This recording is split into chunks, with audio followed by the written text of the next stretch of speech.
Ken, investing is a risk, and we all know that. Risk in investing. Tell us a little bit about that and why it's important to have the knowledge that you have. Well, risk is really results in a loss of capital. And most of my clients are within 10 or 15 years of my age, and it goes anywhere from maybe 45 to maybe in their 80s. And really, once they lose that capital, they can't replace it. But at the same time, what's the options today? And the options are really dire to leave it in a bank, maybe earning less than 1%, or to put it away in an annuity. And I'm not much against. I don't have a lot of annuity products. I'll state that. As a matter of fact, I don't have any. And a lot of people today in their want to see that money. They want to use that money for themselves, or they want to see it go to their grandchildren, or their sons or daughters, or their heirs. And that's why I don't use a lot of annuities, because that money's not going to go to the heirs. You may have a good income from it, but a lot of that, upon your death, that money's generally gone to the insurance company. And what I find a lot today is you got to have diversification. Let me give you a story. I ran into a young man who inherited about $250,000 worth of Lucent stock, and I tried that. As a matter of fact, I pounded the table with him to diversify, and it wasn't 3 or 4 years later that 250,000 was worth less than $20,000. It had gone down that much. So you just got to diversify and not have a fear of the market. And the fear, one of the ways you can overcome fear is a true understanding of the stocks and investments that you hold, and as well as getting unbiased professional judgment or professional advice is really what you need.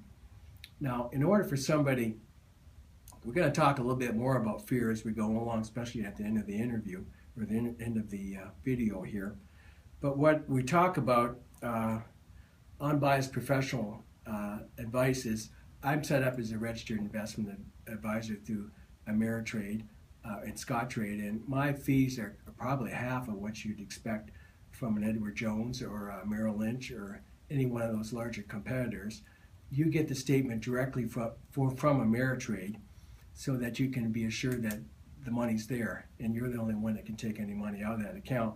Now, for me, they're what's known as the custodian, and I charge a fee for investment advice, and it's unbiased. You can literally have about 6,000 different mutual funds to choose from, and you get the institutional pricing, which is the lowest pricing is passed on to you, and it's also no load. Lots of times you'd have to buy $250,000 to get the same mutual fund that I have.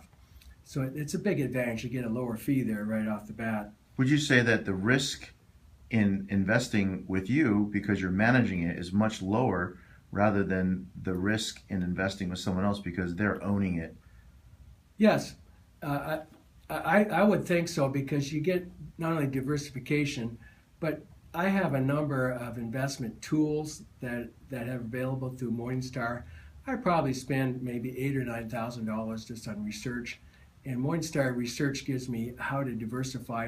It explains if you take different investments and how to put it in your portfolio, so you can develop models of what you have, and that adds a tremendous amount, and you can reduce your risk, but yet get almost the same amount of rate of return. So it's a tremendous advantage to have like investment tools in modeling your research. And I think the biggest thing is you have to understand what you have, and once you understand that, it gives you a lot more peace of mind, which is one of the things that we have.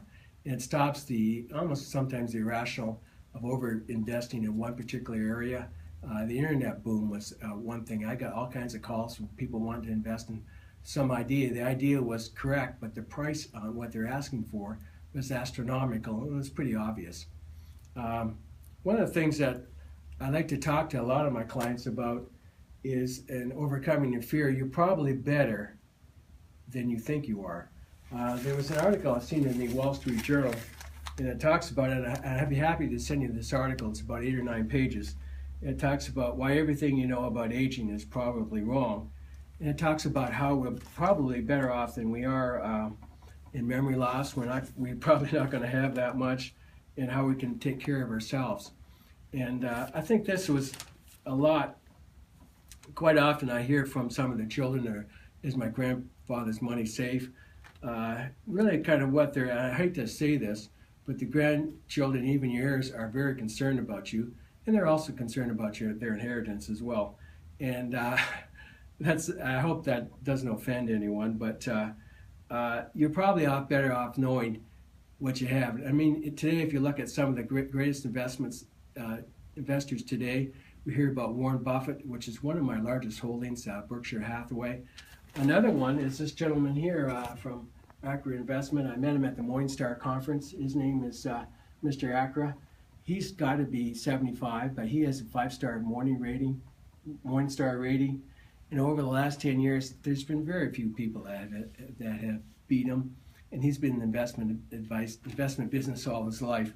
So I have his. Now, I don't have all the money invested in it, but certainly a growth-oriented person, it takes special skills to do that, to give you an above-average rate of return.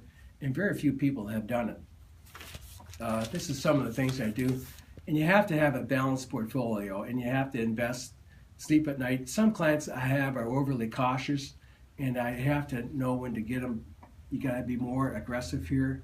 And other people are more speculative, and you kind of judge it for their age, and you kind of bring them back. Now, Bill, we need to get back into a more consistent rate of return, or maybe they're taking out more from the retirement plan that can be afforded, or taking out more from the retirement plan than they can really afford. So we got to work with the clients. And I think that's part of the fun part of the business, is working with the client to get them to achieve their investment goals, or some of their life goals. And a life goal isn't to accumulate the biggest pot of money, although it helps, but it's to have how to use those funds to help your family, to promote a charitable cause, or to help people do what they want to do. Thank you, Ken.